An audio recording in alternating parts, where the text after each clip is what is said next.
Growing up, I always thought of Barbara as a child star.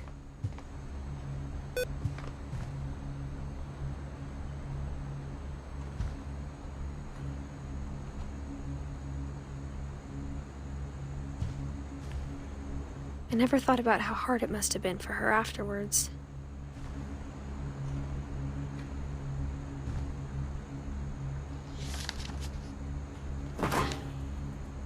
Of all the stories people wrote about Barbara's death, I'm surprised Edie saved this one.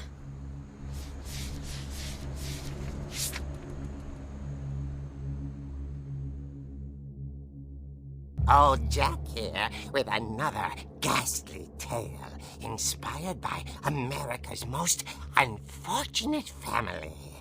I'm calling it The Surprise Ending of Barbara Finch.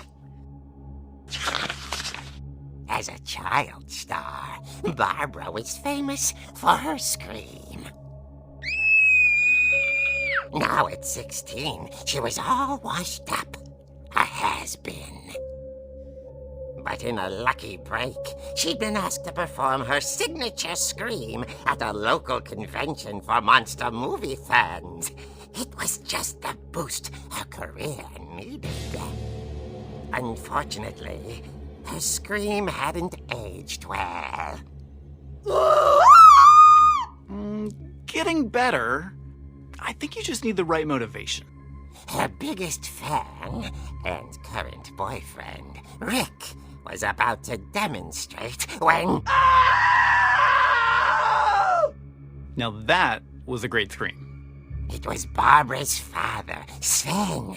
He'd slipped into a table saw and had to be rushed to the emergency room. So Barbara got stuck babysitting her youngest brother, Walter. Her convention comeback was cancelled. Okay, I'm hearing frustration, but I'm not hearing terror.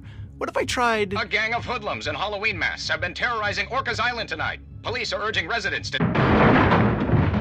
That came from the basement. You're right! Also, I loved your delivery on that. Why is your basement door locked?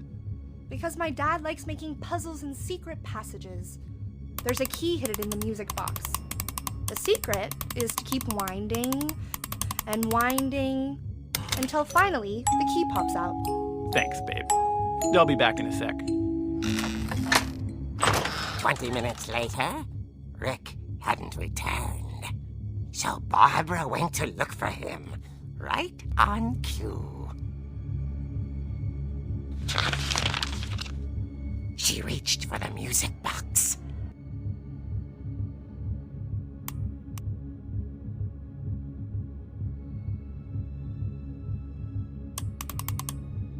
And as she wound the key, she listened for Rick, but the house was silent.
Oh! Rick?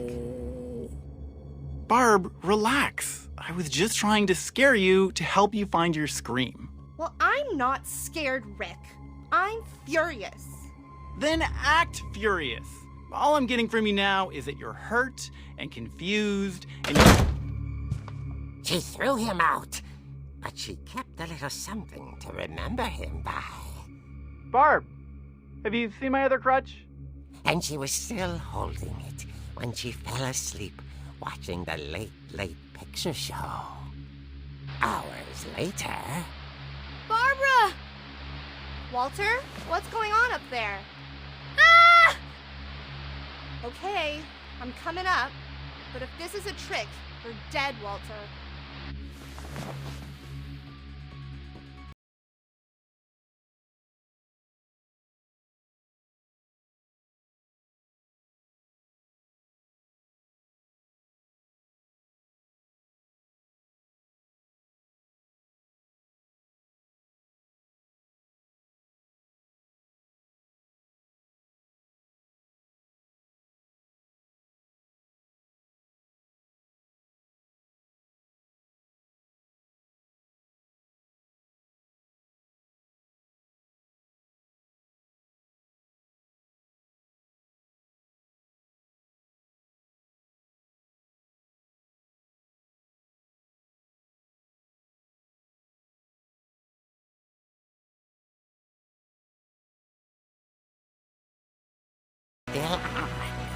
Orcas Island police describe the man as 6 feet tall, with a steel hook for a hand.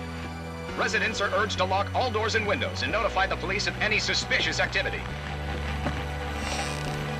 Barbara turned, saw the hook man, and... was speechless. He was quite smashing.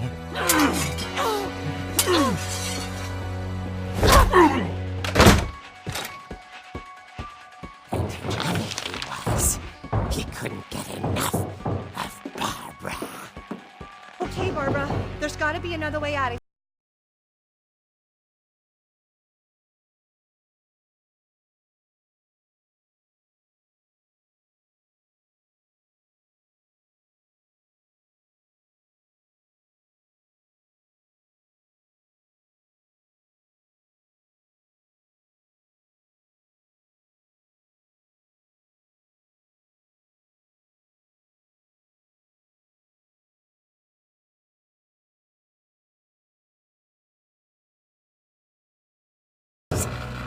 Hinges groaned.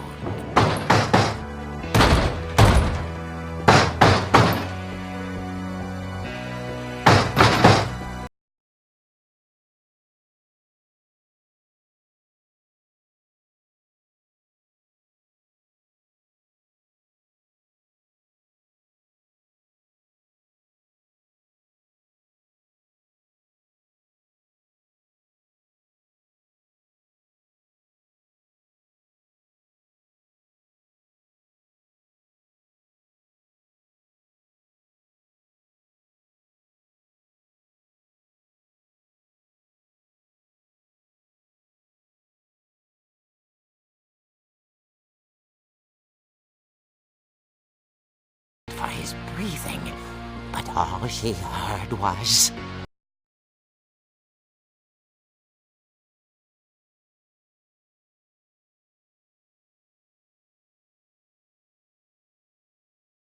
the door. She heard whispering. It was coming from inside the house.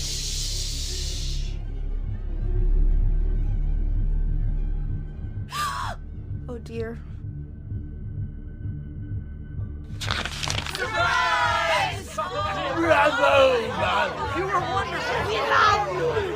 monsters had come to surprise her. For Barbara, it was a dream come true. Then she saw what kind of monsters they were, and she realized what was about to happen. She was going to be famous. And with her final breath, Barbara Finch gave the performance of her life.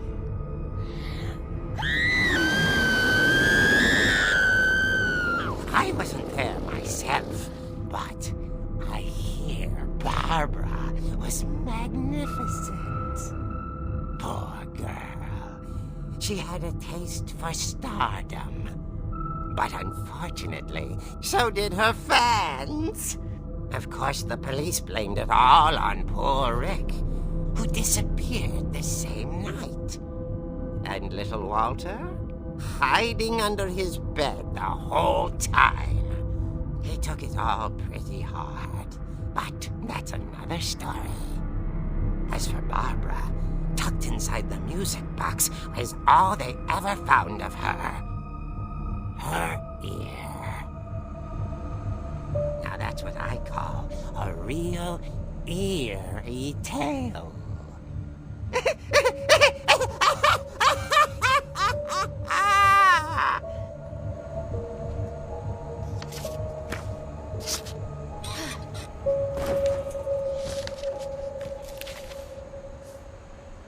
Edie told me all Barbara wanted was to be remembered, as absurd as that comic was. Maybe what Edie saw was a happy ending.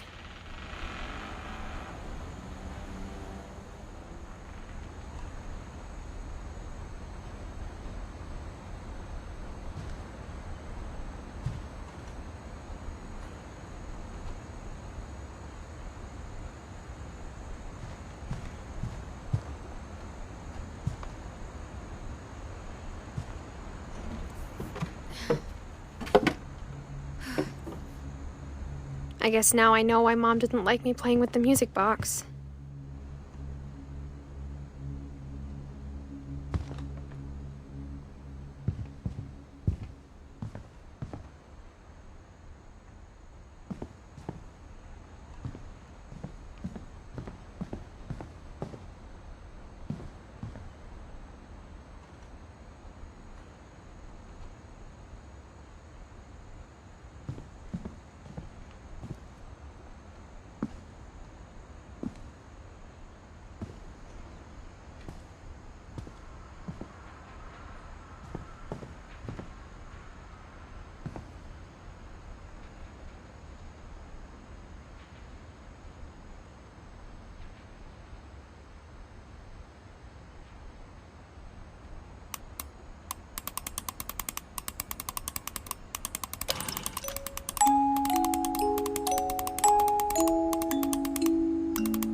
Mom said the basement was off limits, unless I wanted another tetanus shot.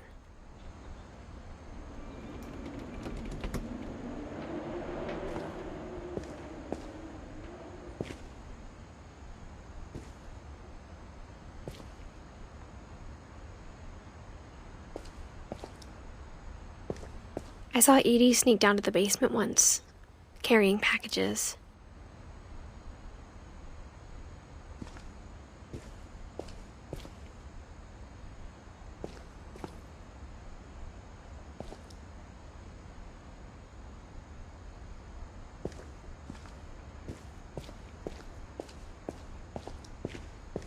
I thought maybe she was hiding presents.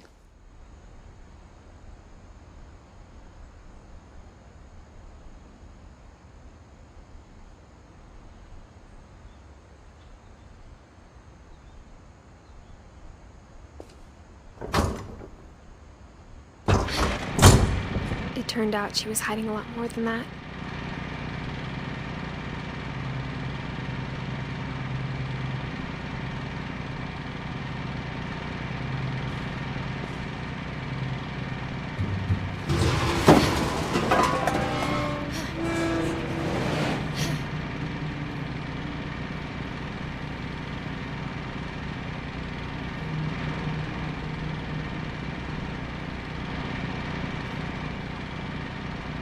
remember asking Mom once about where Walter had gone.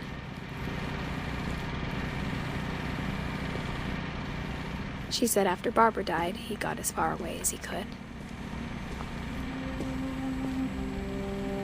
If there's a pattern in all these stories,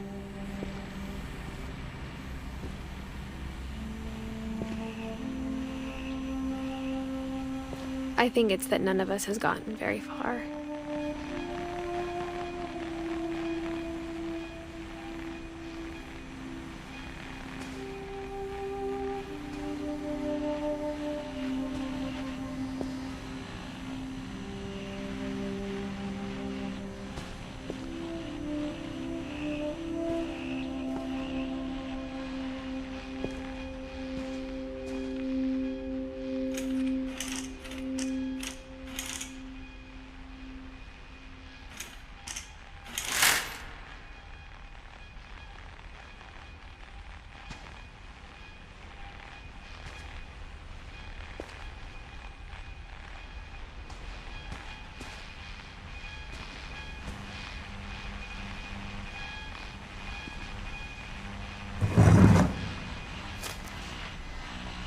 Goodbye, everyone.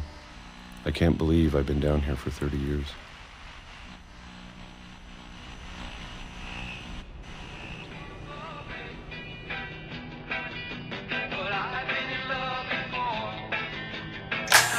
On that first day, after the shaking started, I didn't think I'd survive a week.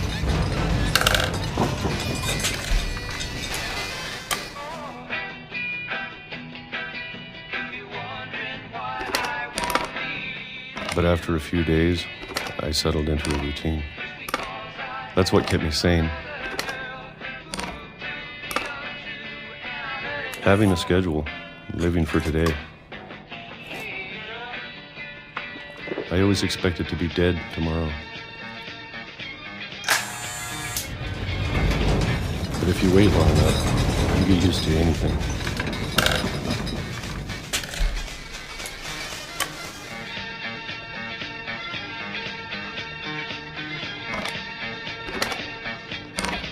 Even a monster on the other side of the door starts to feel normal. Almost friendly.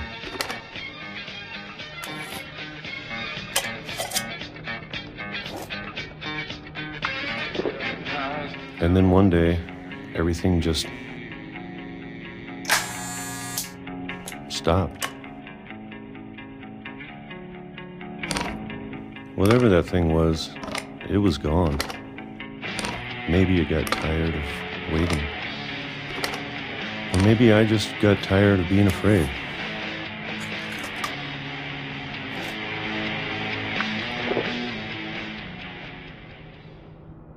It's been a week now, the longest in 30 years. I'm done waiting. I have to leave while I still can.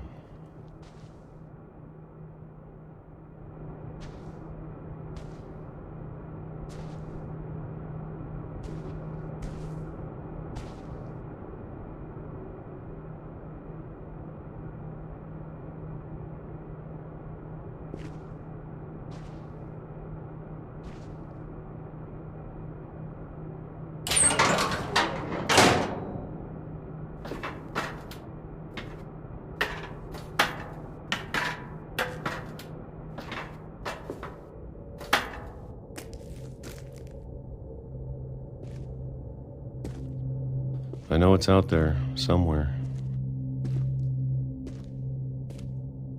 Whatever killed Barbara. And Molly. And Calvin.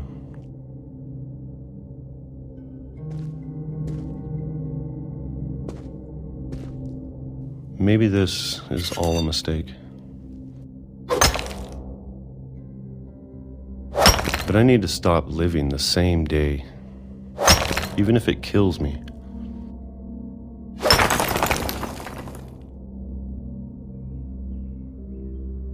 Whatever's out there, I want you to know I'm ready for it.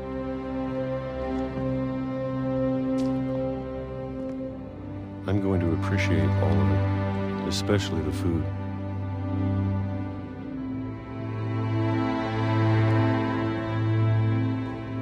I don't mind if I only have a year left, or a month, or a single week. I'd be happy with one new day. I can already imagine the sun on my face.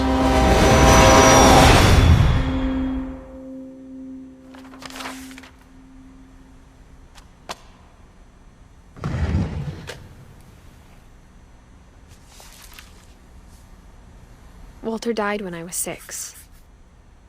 I can't believe my mom never told me he was down here.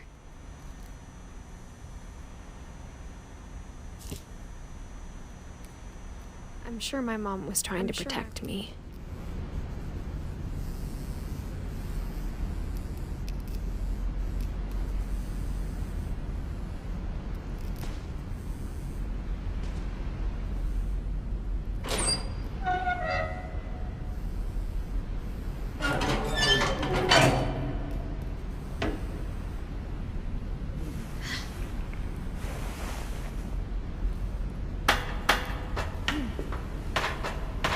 Maybe she was afraid I'd end up like Walter.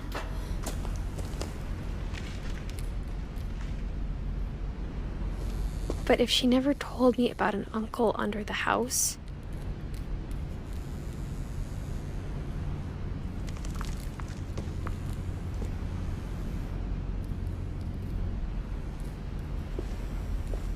I can only imagine what else she was hiding.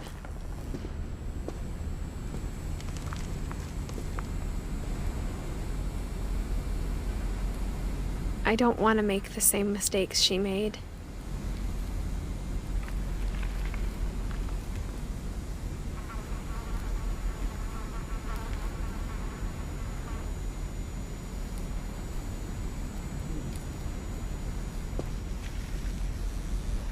Trying to bury something that's still alive.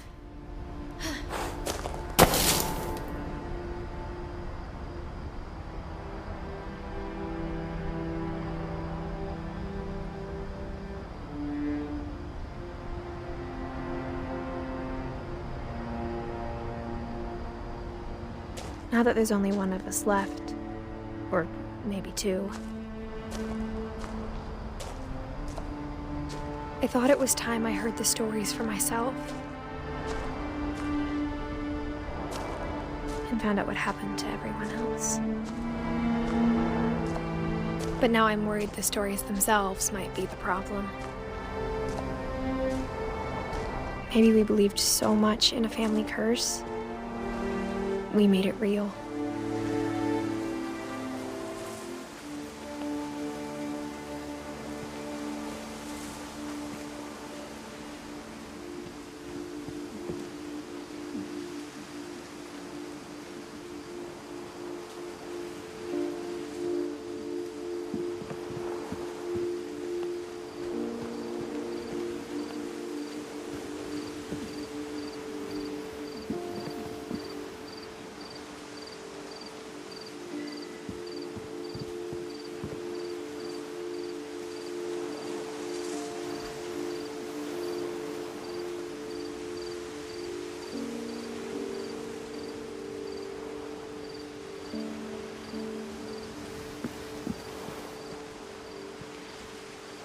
I don't know if I should even be writing this.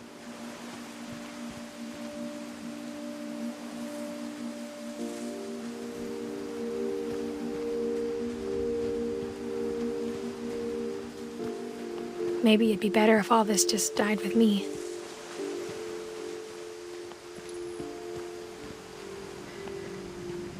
But I thought you should know about your family.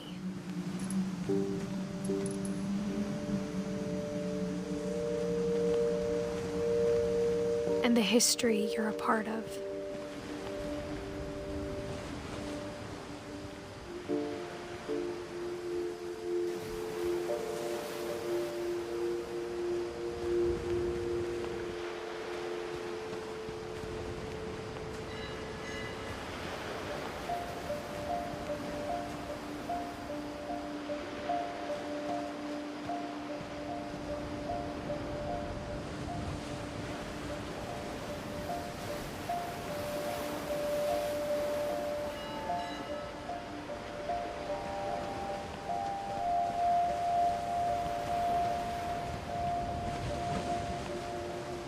Though to be honest, I feel as lost as you probably do right now.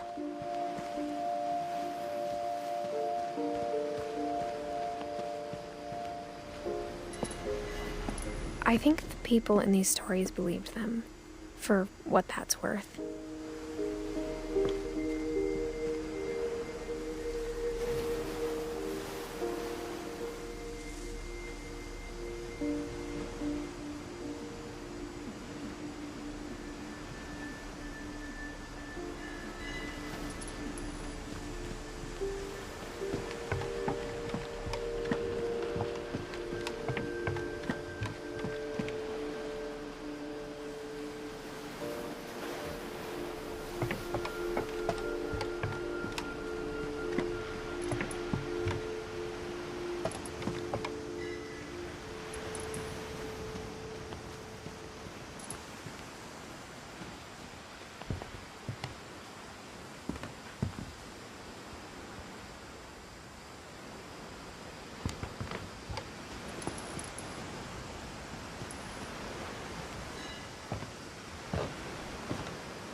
And when you look at the house, that history of imagination and stubbornness and madness, any of it seems possible.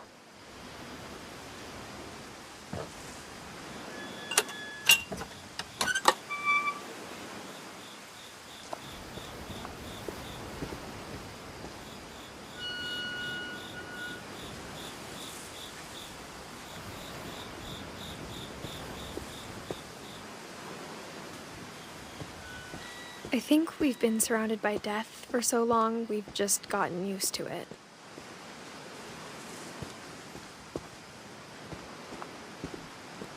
What kind of family finishes building a cemetery before starting the house?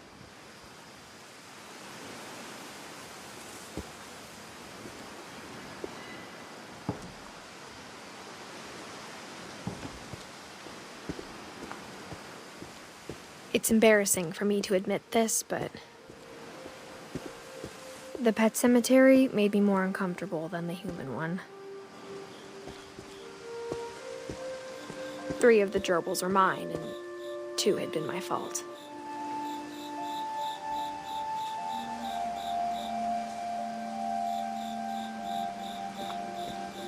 Sven built the house, but it was Edith who designed the cemetery.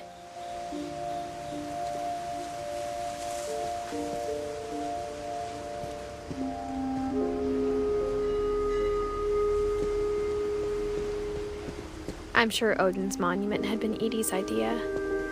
My mom was always trying to move on, but for Edie, the past never went away.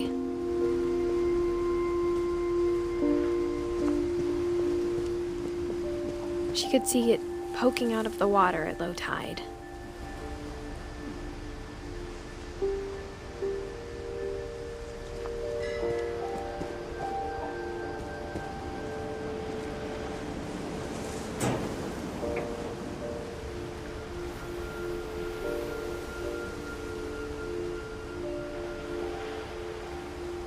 Edie said she dreamed about the old house every night.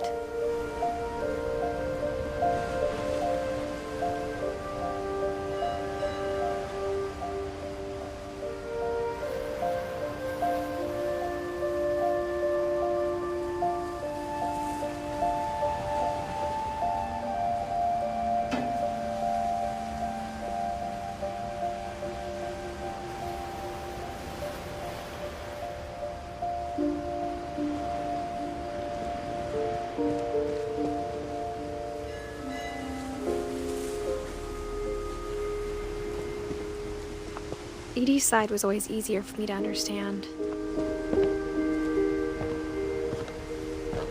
But the older I get, the more I can see where my mom was coming from.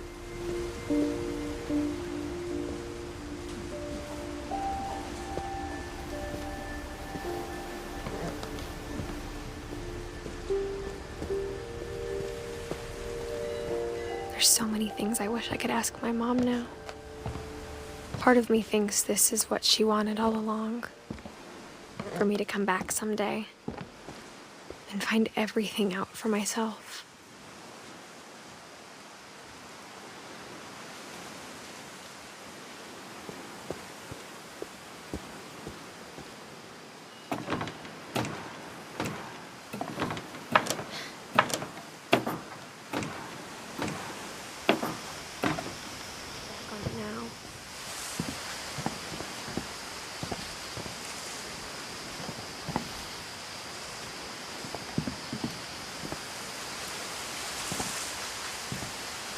If she told me there was going to be so much climbing, I never would have come when I was 22 weeks pregnant.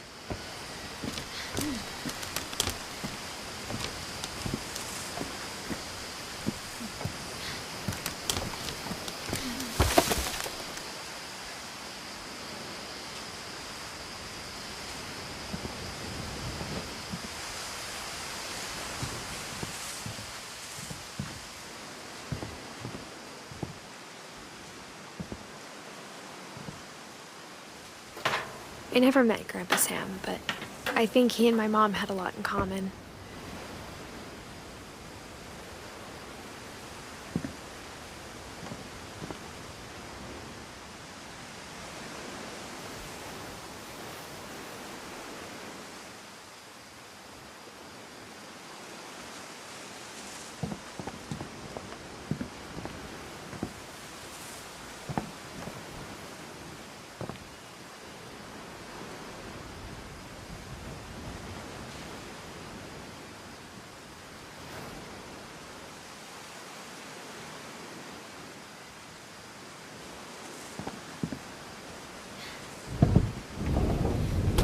They were both pretty intense.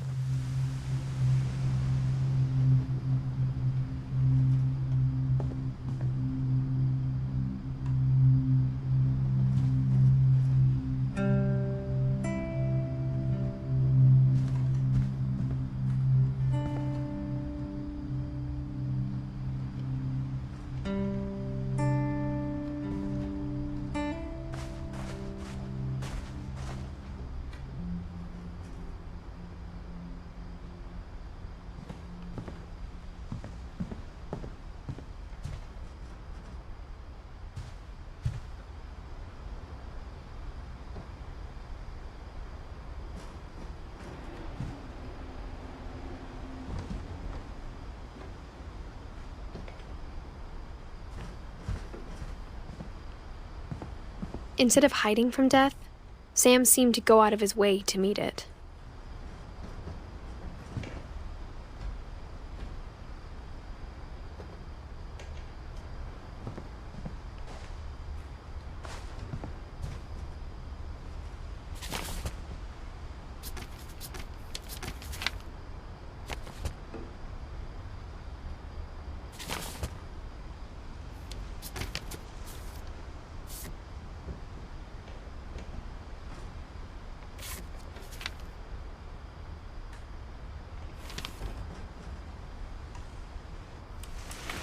Dawn, I promise, you'll never forget this weekend.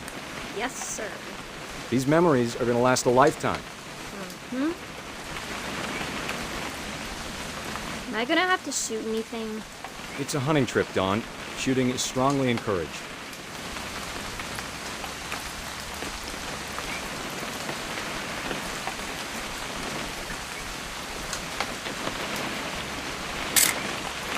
Shouldn't we be leaving?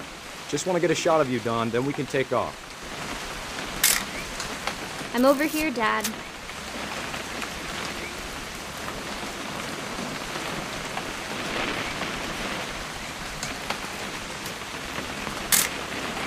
Not quite.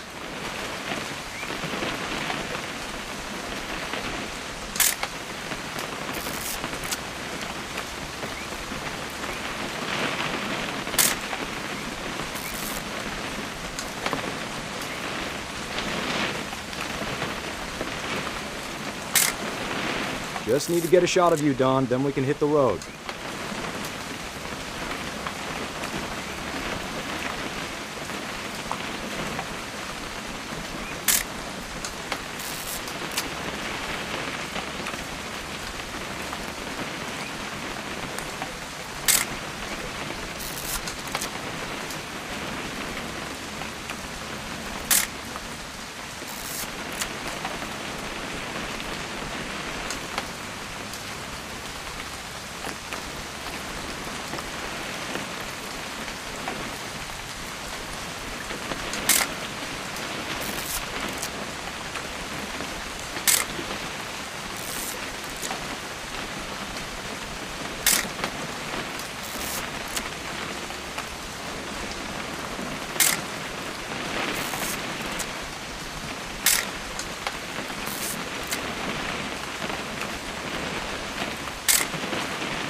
What?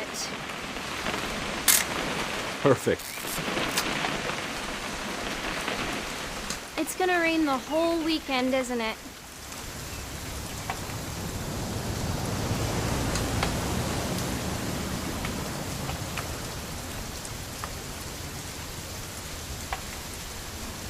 Please just take the damn picture. Hey, language.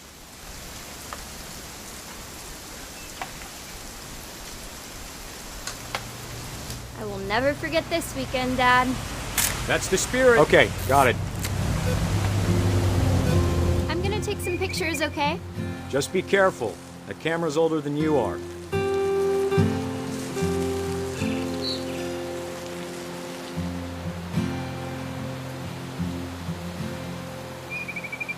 You're right, Dad. It's starting to clear up. Still freezing, though.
Definitely should not have drunk all that coffee.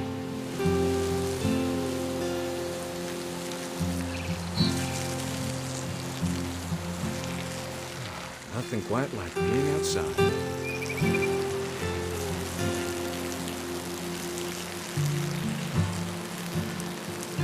Oop. A little more gas in the tank, I guess.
while I take a picture of you?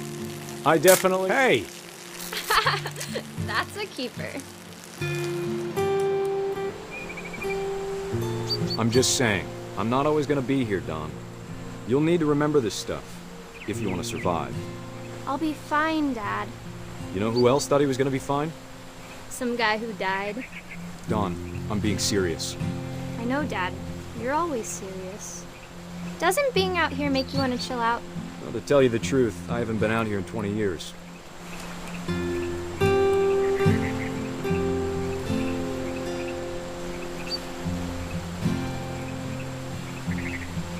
Last time I was with my brother Calvin.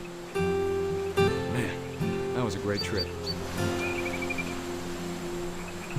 Your grandpa Sven taught us how to fish, how to build a fire. We found an old logging trail. There were deer everywhere. I bet if I could remember where that trail was, we'd spot a buck for you in no time. Dad! Good eyes, Dawn. Before you take the shot, let me get a picture of you.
Let me get behind you.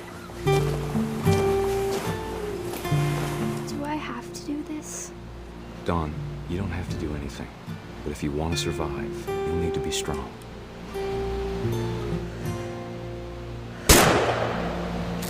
Great shot, Dawn!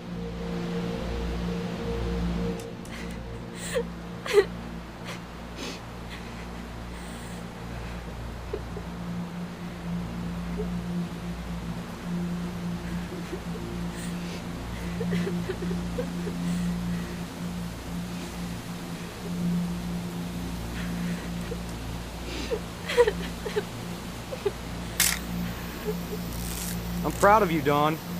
Always remember that, okay?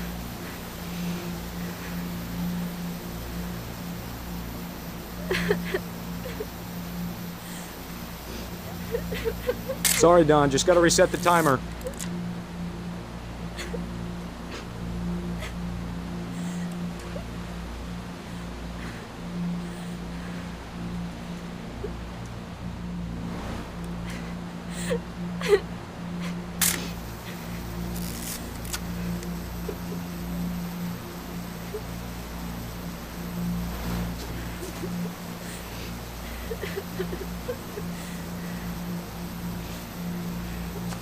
Hang on, kiddo. Just trying to get a shot of the two of us together.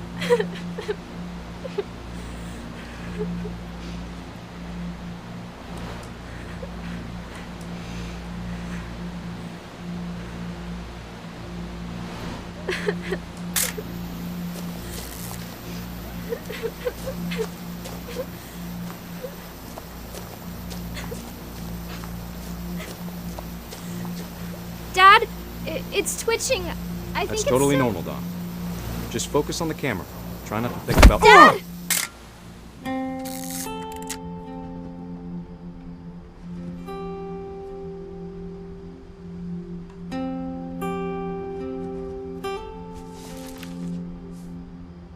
Of all these stories, that's the one I wish most that my mom had told me.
Sam spent his life shooting photos, but Mom said he got nervous being in front of the camera.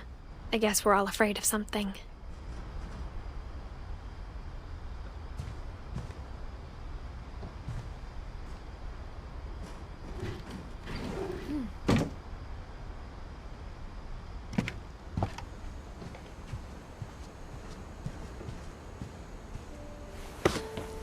After Sam died, my mom and Edie got really close. They'd both lost a lot.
Dear Kay, do you remember the way Gregory used to laugh when he thought he was alone?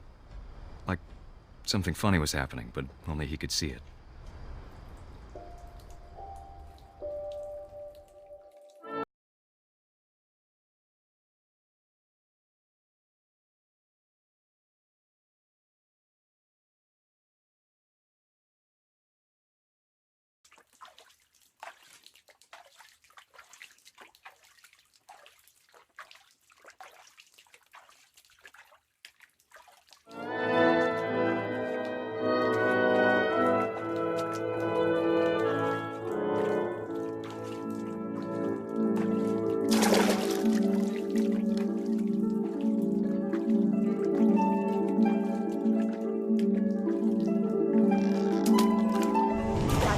Gregory, it's time to... Hold on, sweetie. Hello?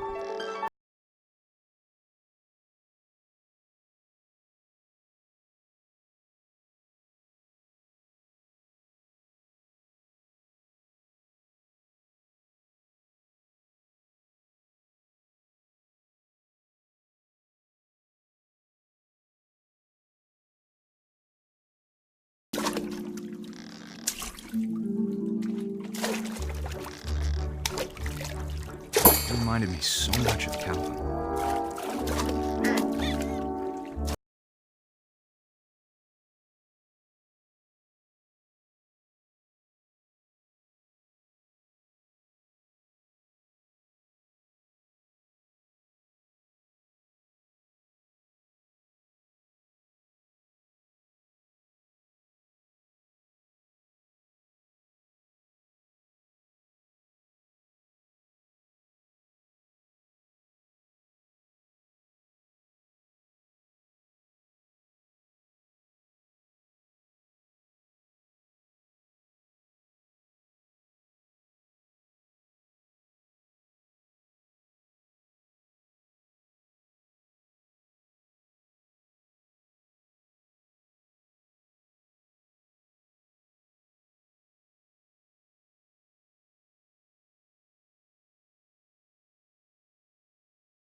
Sorry about that, Gregory. I know you did everything you could. Maybe if I hadn't called that night. Damn it. Hold on, I don't want Gregory to hear this.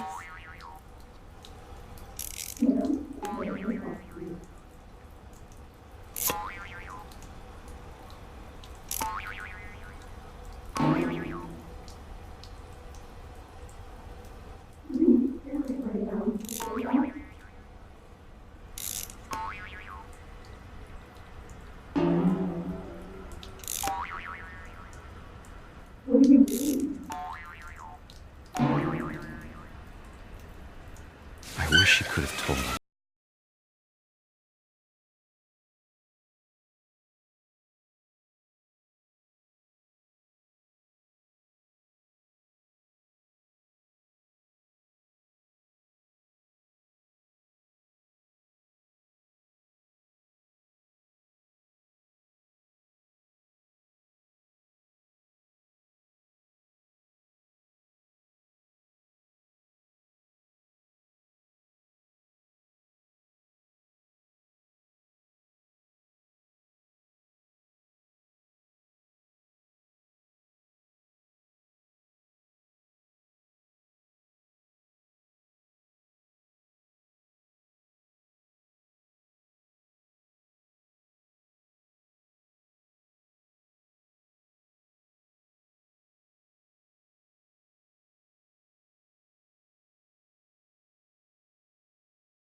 Good luck, Kay.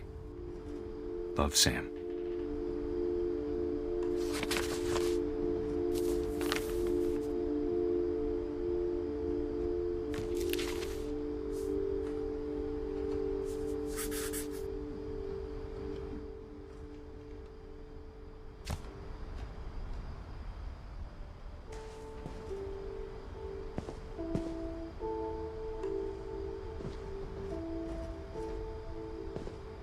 I can't imagine my mom ever writing poetry, and yet...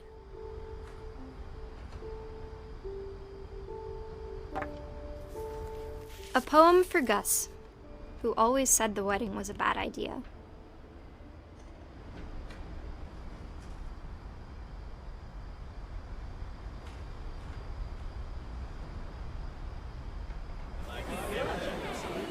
Our father never hit us kids, at least not very hard, before the day my brother said with teenage disregard that he'd be dead before he'd see a wedding in our yard.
My father made him come, of course, but Gus stood far apart, just flew his kite and bottled up the storm inside his heart.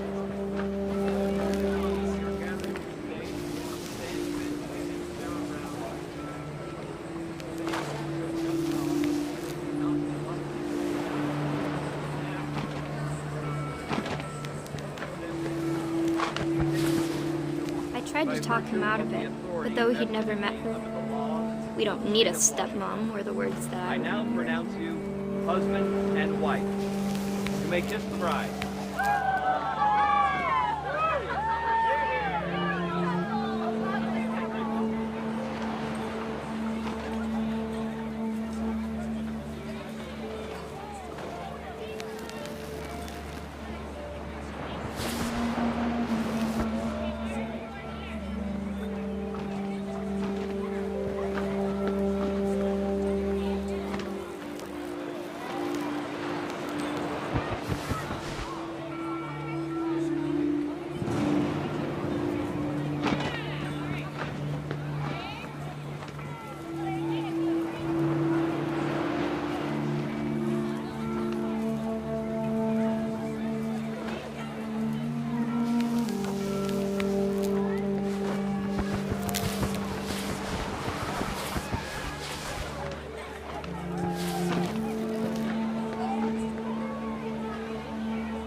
When the time for photos came, Dad ordered him to come here.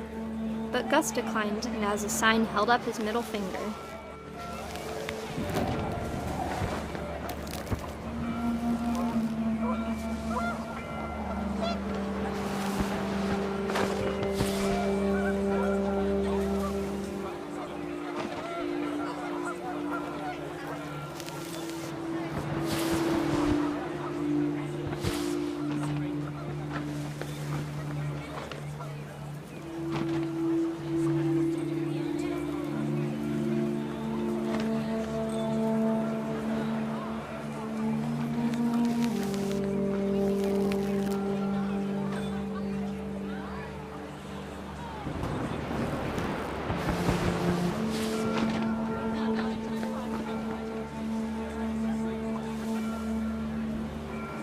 The wind picked up, and panicked geese appeared and quickly went.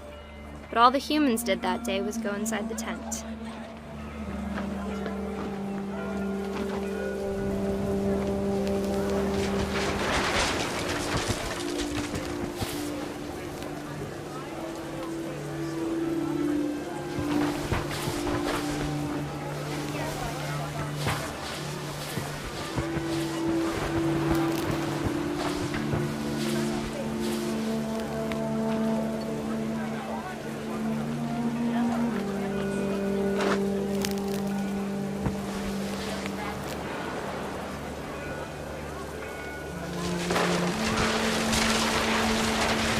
The rain came down in buckets then, but no one seemed afraid that nature might destroy the tent our dad had crudely made.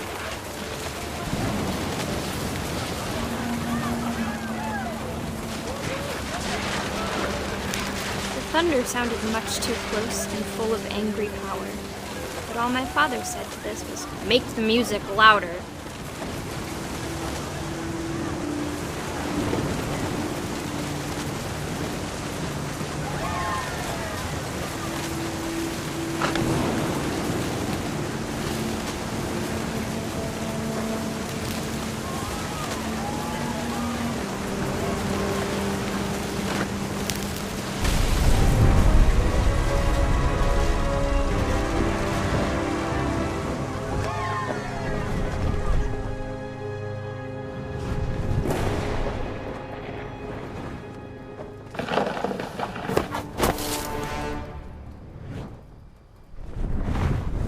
wish that I could truly say I thought about you on that day.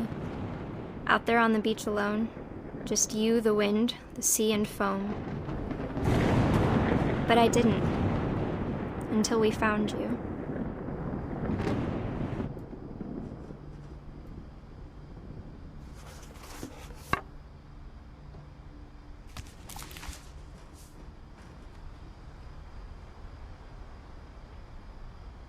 She never talked about him, but Mom told me once if I was a boy, they were going to name me Gus.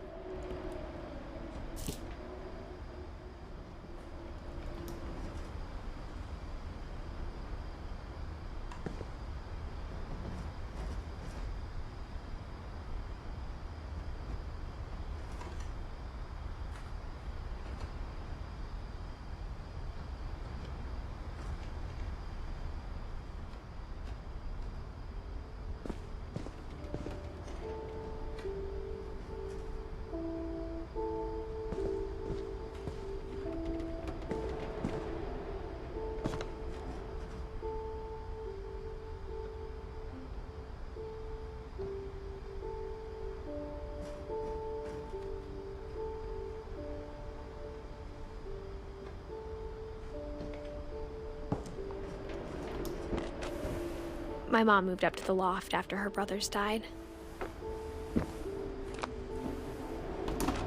At the time, it was as far away as she could get.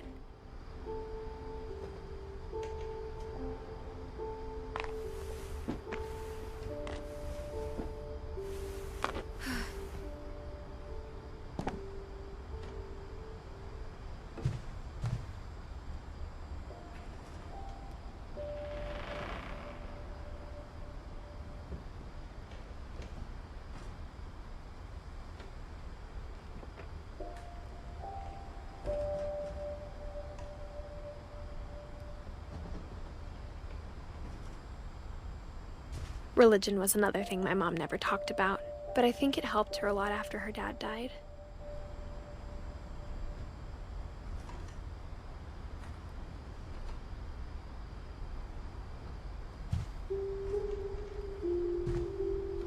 She spent a summer building houses in Calcutta, where she met my dad, Sanjay.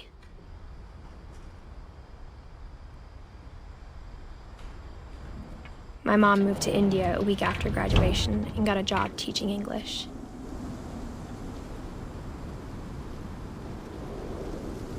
Lewis was born a year later.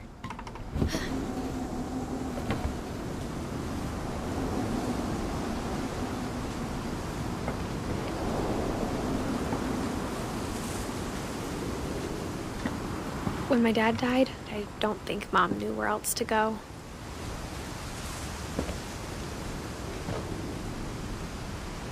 I'm sure Edie was happy to have her back.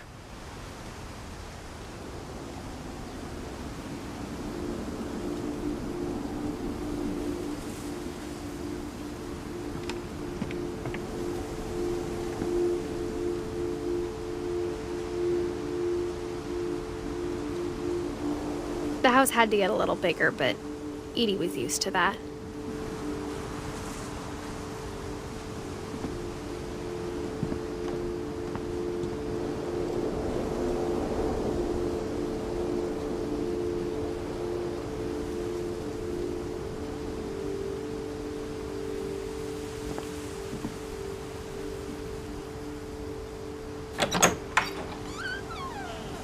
And for a while, things were good. Almost normal. But it didn't last.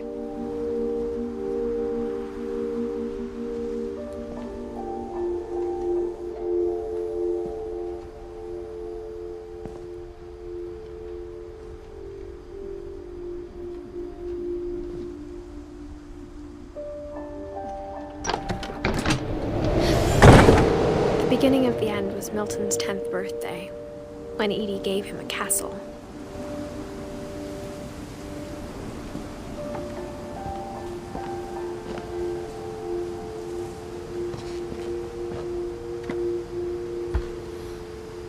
After Milton disappeared, the only thing he left behind was a room full of paintings.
Milton Finch in The Magic Paintbrush.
I was 4 when Milton disappeared.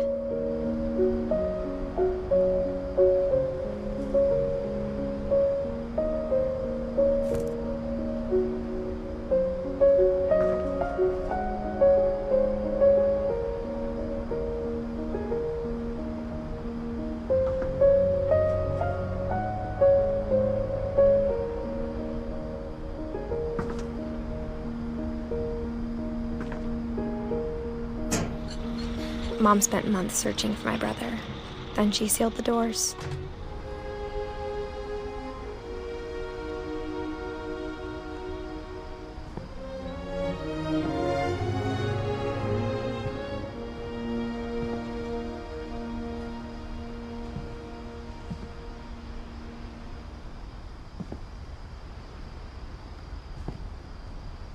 Whatever Milton had found in the house, Mom didn't want it getting out.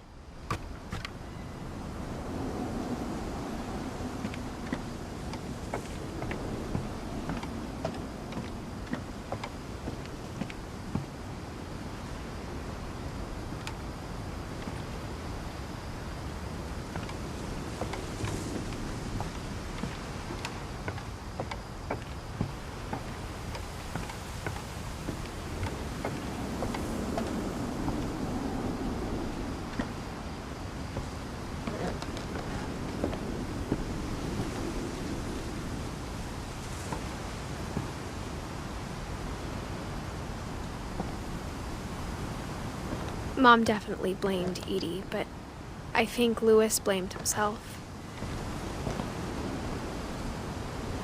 After he graduated, he just spent more and more time in his room, until Mom got him a job at the cannery.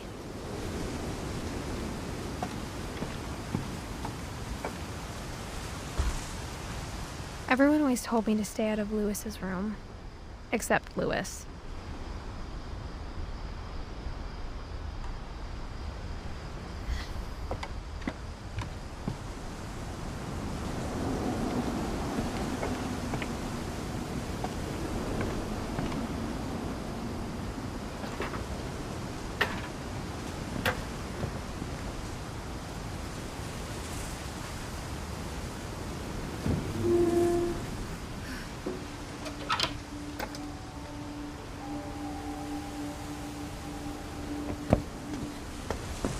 Louis's room smelled very, very familiar.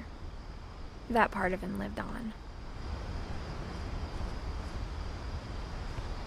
Louis and I spent a lot of time playing games together, but he was surprisingly bad at them. He died a lot.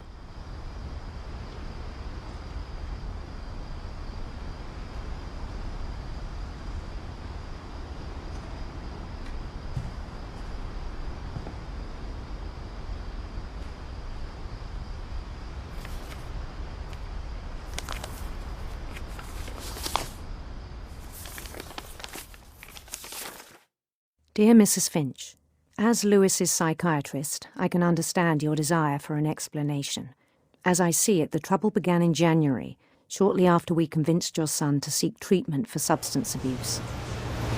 Newly sober, I believe Louis first noticed the monotony of his daily life.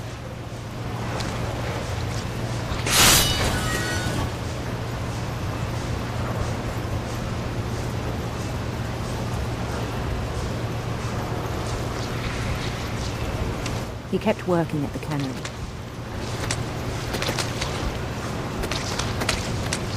But he withdrew part of himself.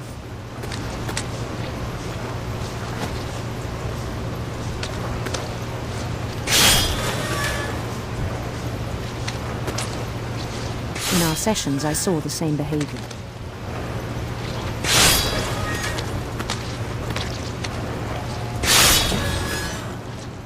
His mind began to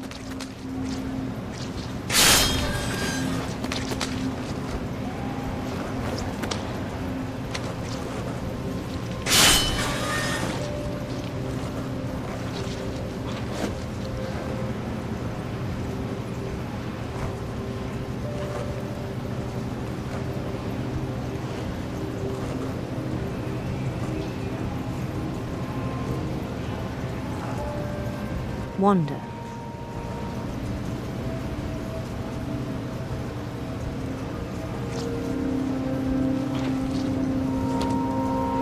I asked him to describe it.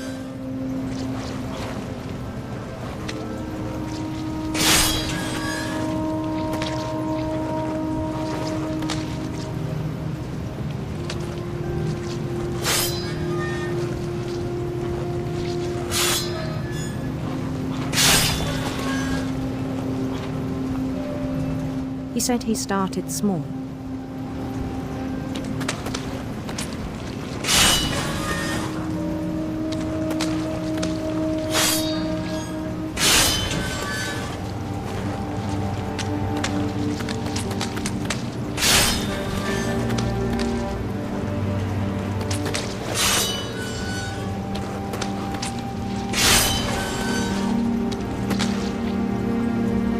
Imagining a labyrinth.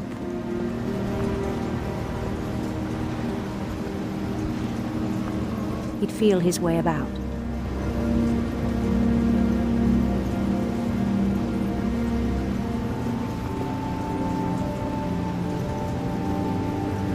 Then something moved. Bats. And toads.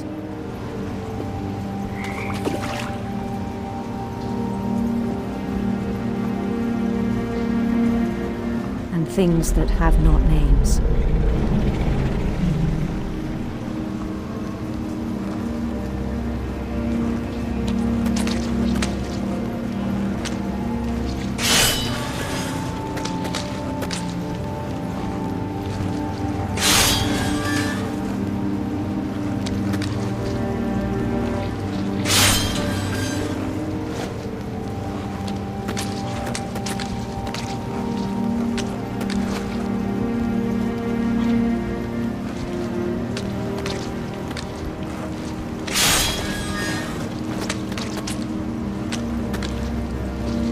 He knew it was all in his head.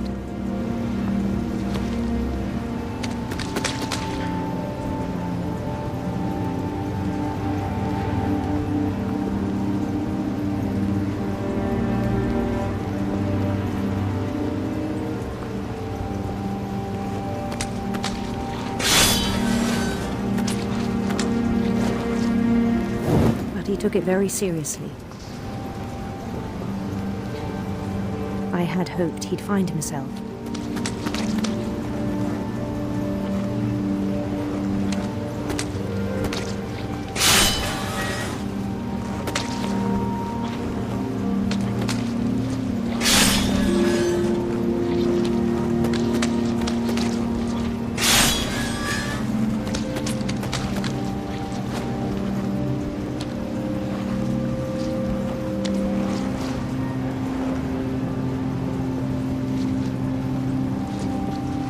But he found something more.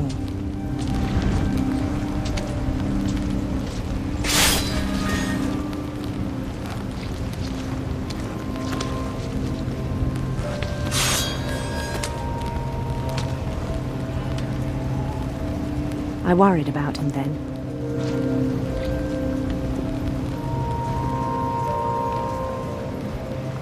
Daydreaming at the cannery. I spoke with his boss. but he said Lewis had become a model employee. Methodical, tireless, focused.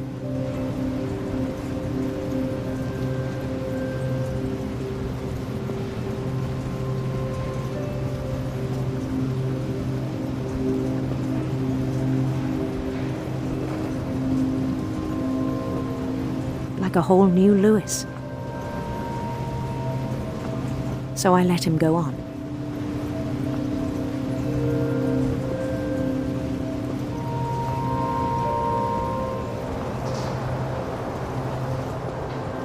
I even encouraged him.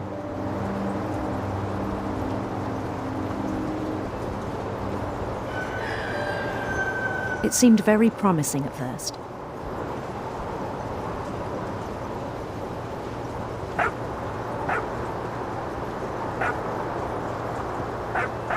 He told me he'd made a new friend.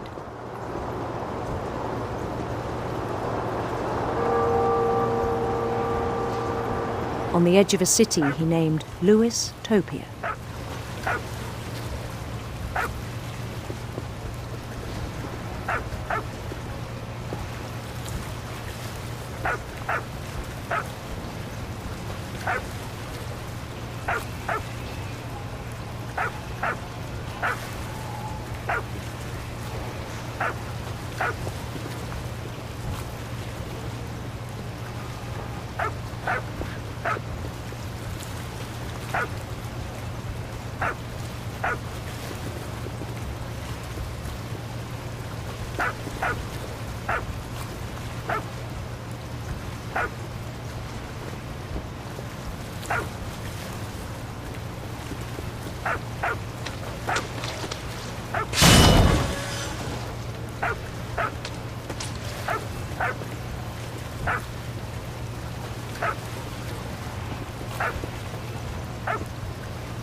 He built the city up slowly, brick by brick.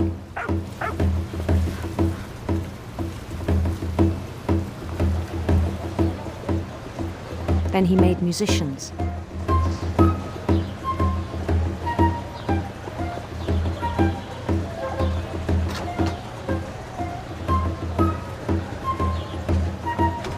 And songs for them to play.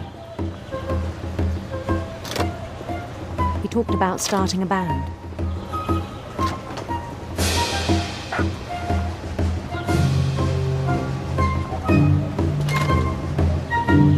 And he was always humming something. Every day his imagination grew stronger.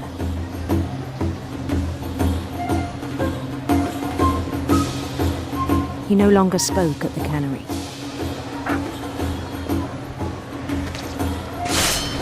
But his chopping was as reliable as ever.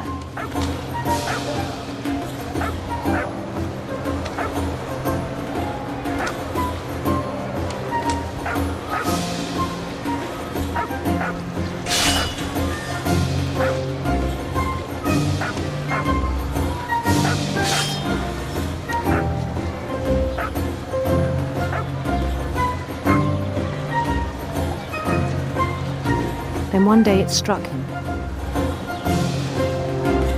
that all the cheering crowds, even the stones under his feet,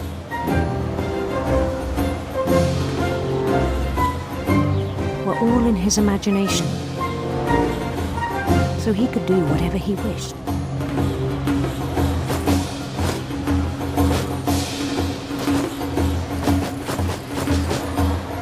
He held an election for mayor.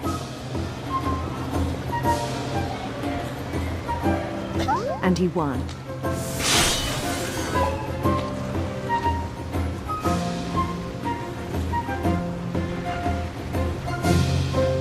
They begged him to stay, but his mind was already wandering.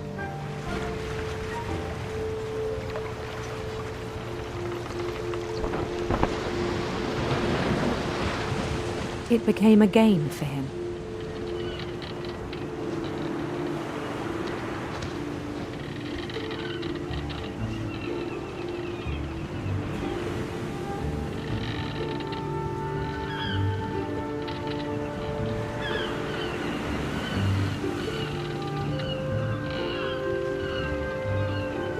He'd conquer a city, then immediately push on.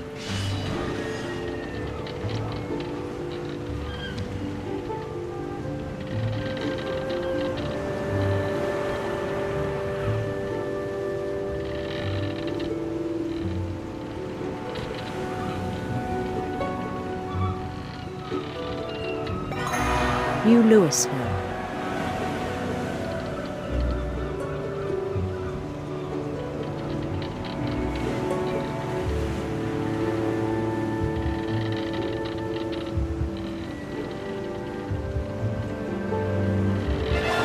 St. Louis.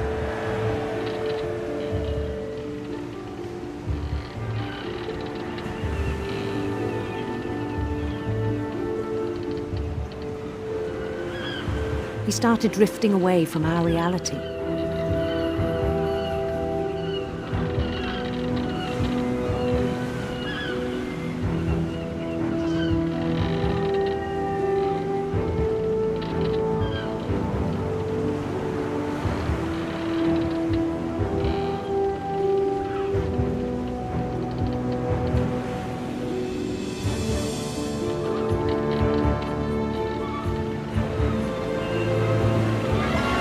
Minneapolis.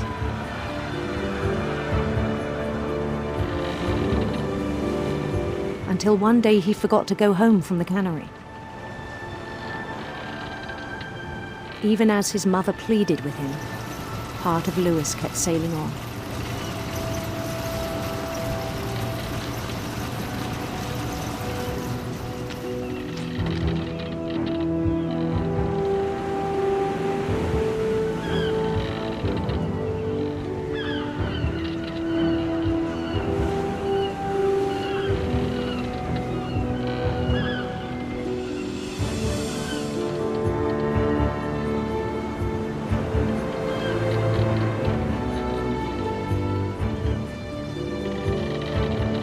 In Louisburg, he heard rumors of a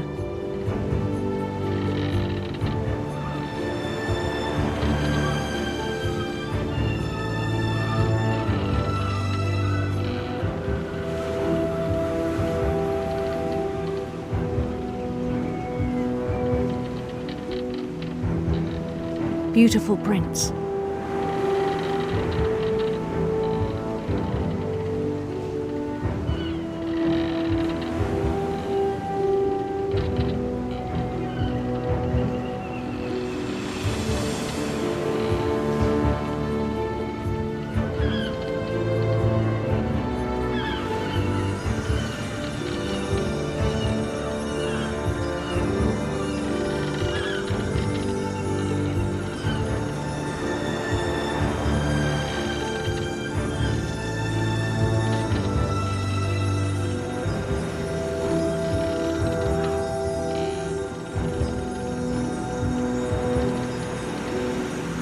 The prince was on his own quest for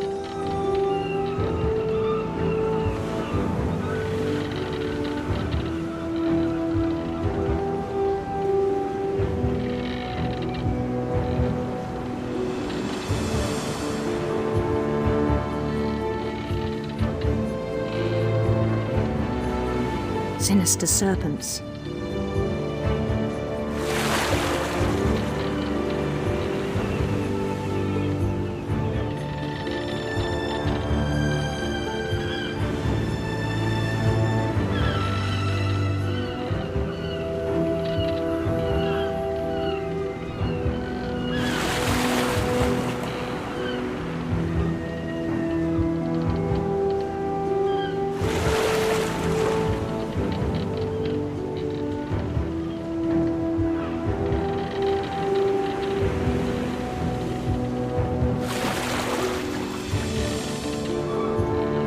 He followed the sound of his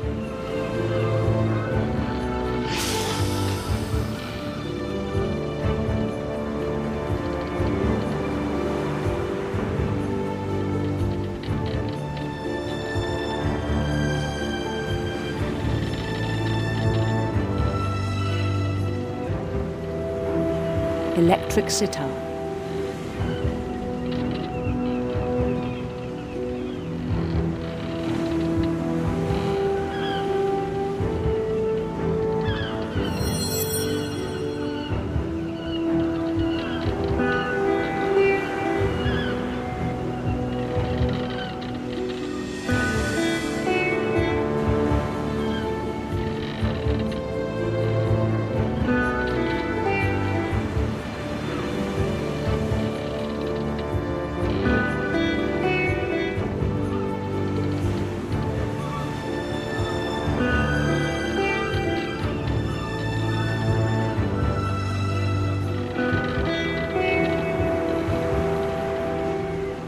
His chase led him to a golden palace east of the sun and west of the moon.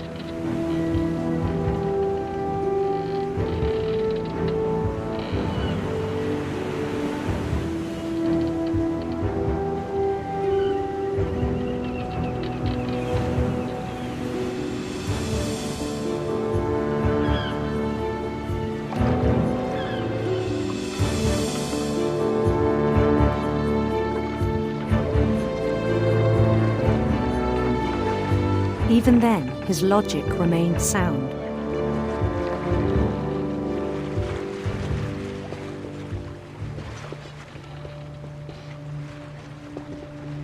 He knew the world was all in his imagination.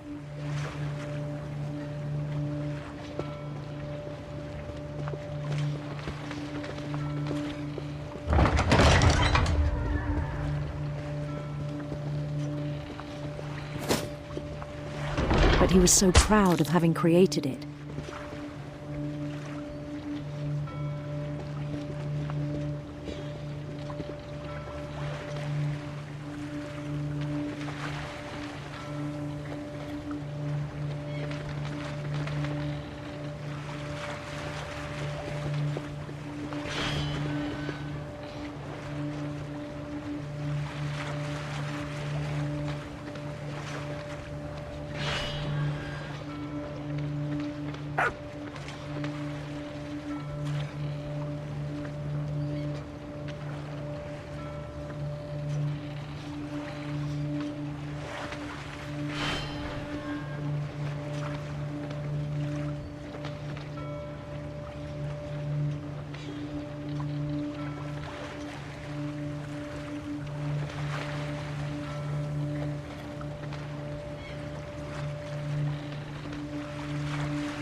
In his own eyes, he'd become something greater than a king.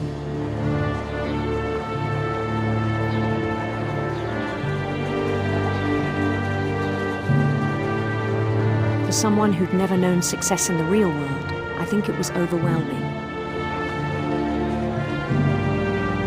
And then it struck him that the real Lewis was not the one chopping salmon, but the one climbing the steps of a golden palace.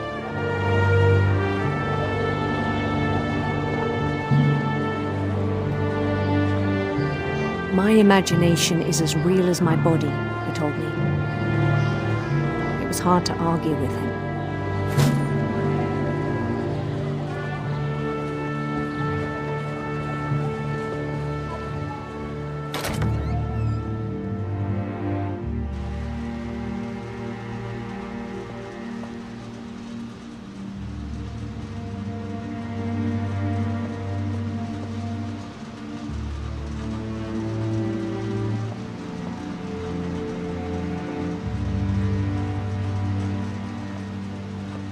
Began to forget the world we know.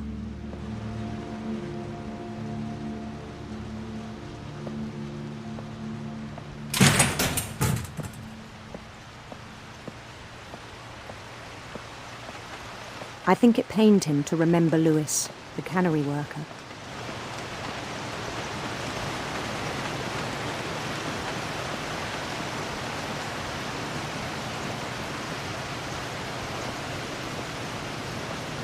He began to despise the man with a royal contempt.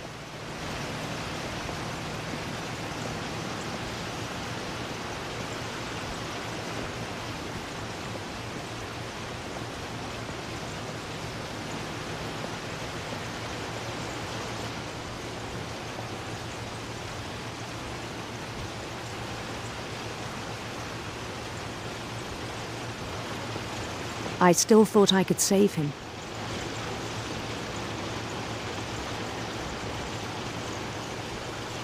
Even after he said he was being crowned king over all the lands of wonder.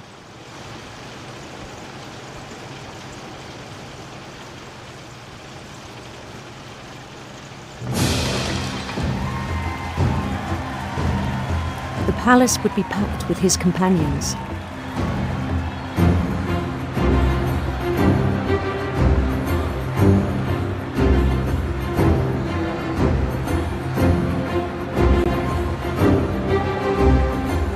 Including the wise Calico who'd insisted on inviting him.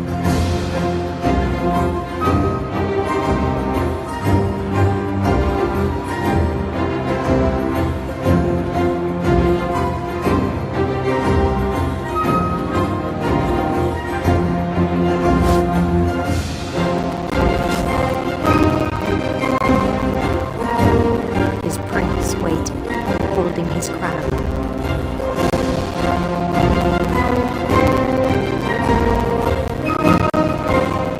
There was only one thing left to do.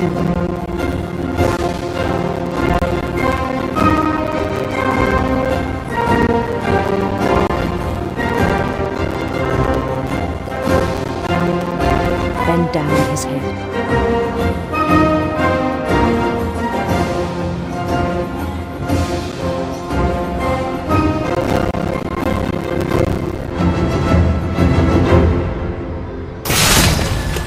I think you know. Mrs. Finch, your son was a kind man who will be missed by all of us who knew him.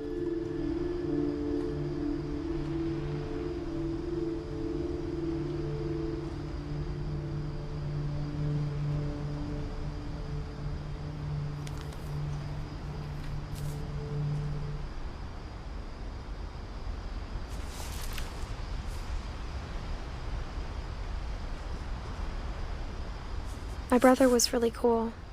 I wish you could have met him.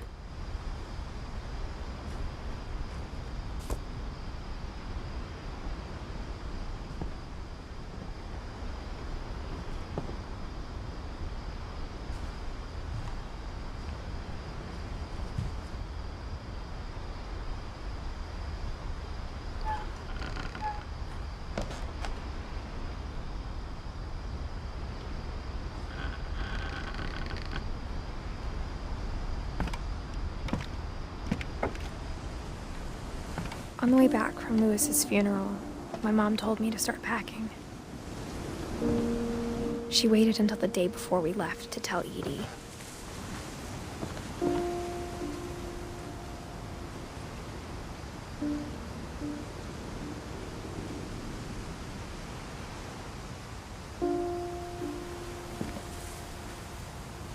I'm not sure if she wanted to make it easier or harder.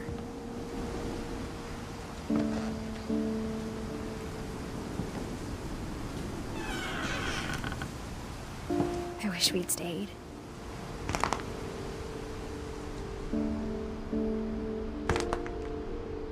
But I understand why we left.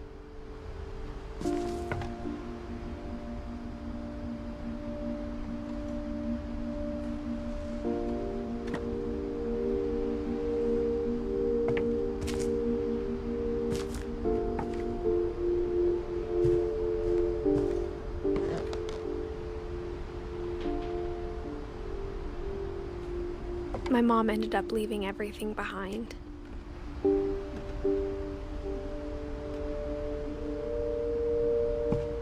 What happened that night had been coming for a long time.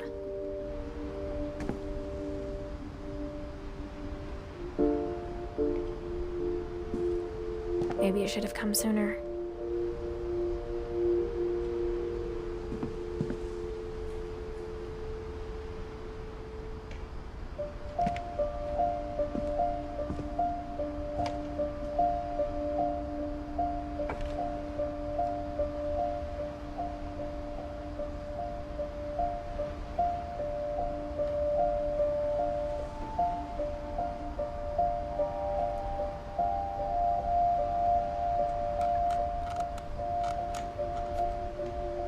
But it had to end one way or another. All that's left now is to tell you about that last night.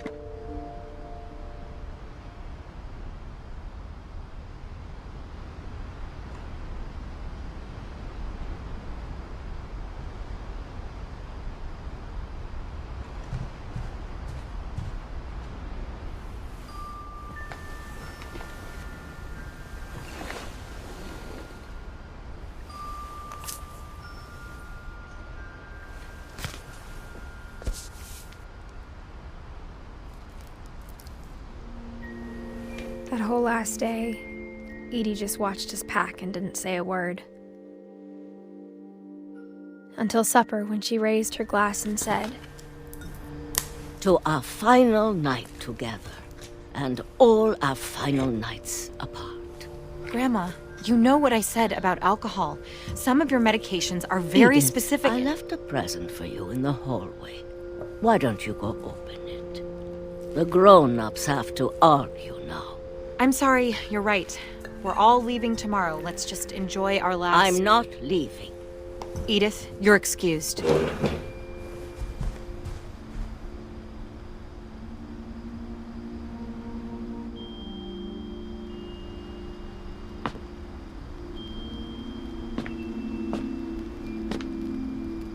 The power had been shut off that morning, but Edie always had plenty of candles. When my mom sealed the library, I don't think she knew about the other entrance. Or that Edie had a key to it.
thing you're afraid of isn't going to end when you leave the house.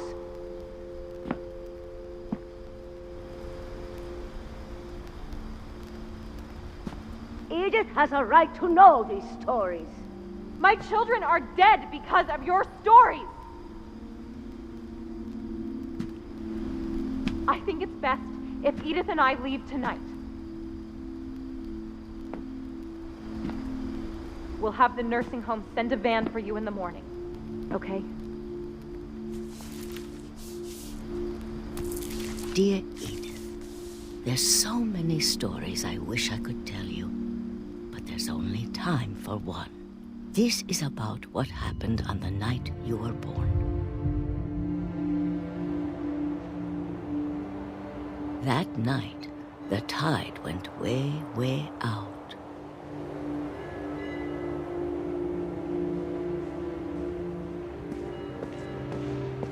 It was the first and last time I ever saw the old house aground. There'd been an earthquake out in the middle of the ocean. They called it the lowest tide in 1,000 years. God, it smelled awful. You know, I've seen that house every day of my life. But I never thought I'd go back to it. When the fog rolled in, I lost my way.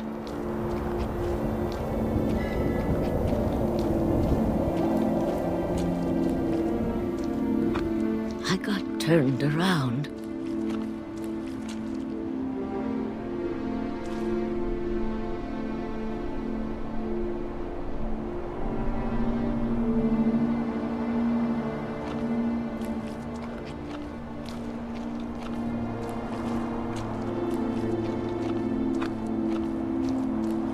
I started seeing things.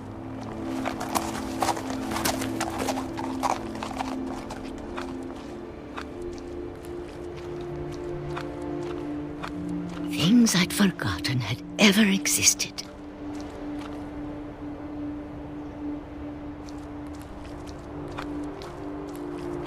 But when I saw them, they felt like old friends. That night, a lot of things came back to me.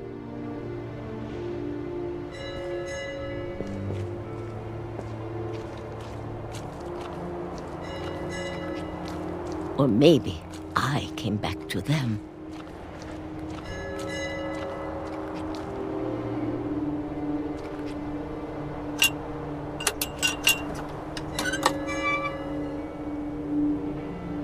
Things I can't explain, but that I need you to try and... Edith, what are you doing in here?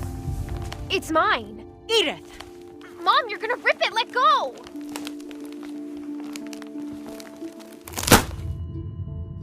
I kicked and screamed, but Mom dragged me to the car.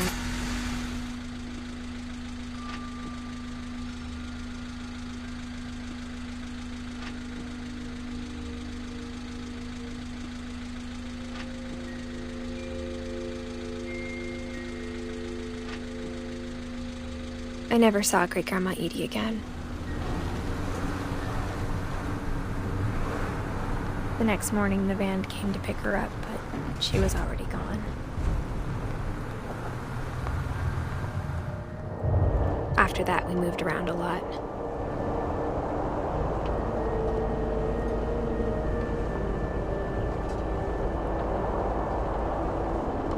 We both tried to make the best of it.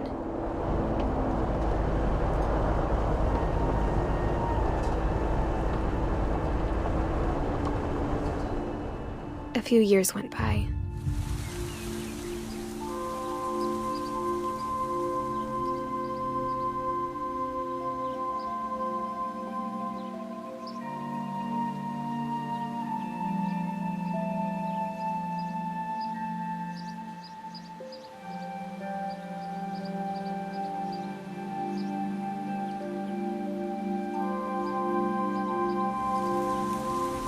My mom didn't like to talk about it.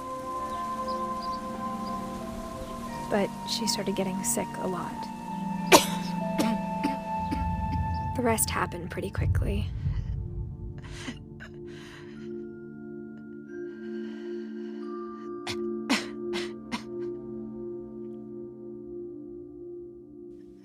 She got better for a while, and then she didn't.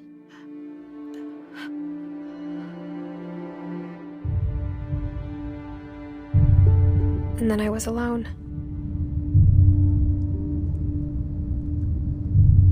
The last Finch left alive.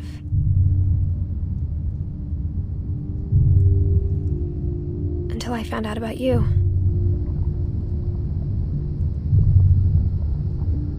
I'm still not sure what to tell you about all this. If we lived forever, maybe we'd have time to understand things. But as it is, I think the best we can do is try to open our eyes.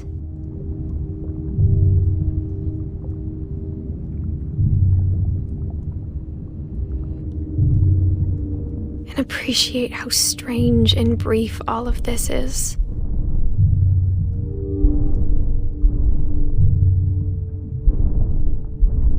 This journal was supposed to be for you.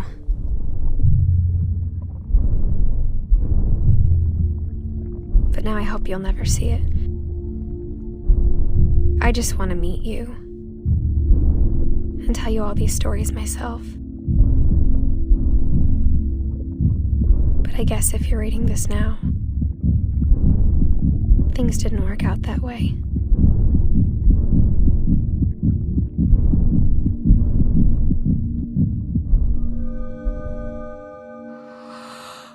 This is where your story begins.